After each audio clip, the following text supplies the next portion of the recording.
guys, welcome back to my channel. So if you want to see what I think of the new Anastasia Soft Glam palette and how I got this look, then stay tuned and keep on watching.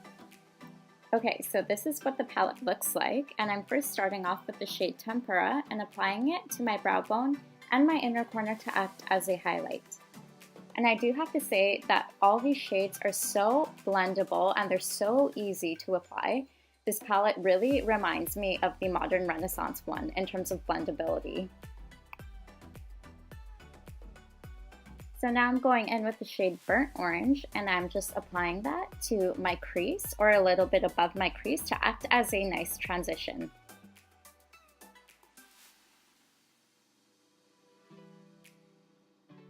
Next, I'm going in with Rustic and Cypress Umber, and I'm just applying those two shades to, again, my crease, but a little bit lower than our transition shade, and as well as to my outer V to create some definition and darkness.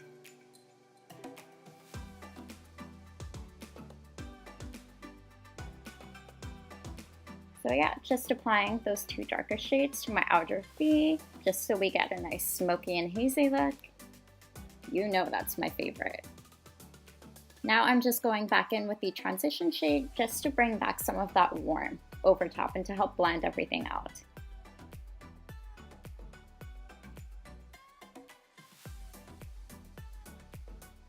Next, I'm just taking my concealer and I'm cutting half my lid. And a nice little hack I have for you guys is when you have the concealer, look up and automatically where the concealer imprints is where your cut crease is going to stop. So yeah, I'm just applying concealer there to have my eyelid. And I find that when you do this, this makes your eyeshadow stand out so much more and it looks so much sharper and crisper. So I love doing this. Now I'm just going in with the shade Sultry and applying it to where I applied the concealer. Now this shade is gorgeous, but it was a little dark, so I went over it with the shade called Rose Pink to add some lightness back.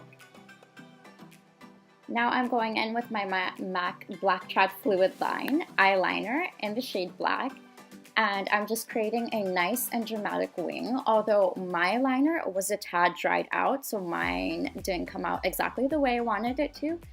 But for future reference, I would totally recommend using the Kat Von D Tattoo eyeliner. It's so much more liquidier and it's way, way smoother. So you get a nice, more dramatic wing that way. Now I'm just going in with my Huda Beauty eyelashes in Sasha and applying them. And now I'm lining and defining my lips for a kind of more natural, bigger finish using the NYX lip liner in Natural. And just going in with my Tarteist lip paint in Exposed, which is my all-time favorite nude, and it lasts so long. So I hope you guys enjoyed this look, and if you did, definitely don't forget to subscribe, comment, and like. I love you all, and I'll see you all in my next video. Bye guys!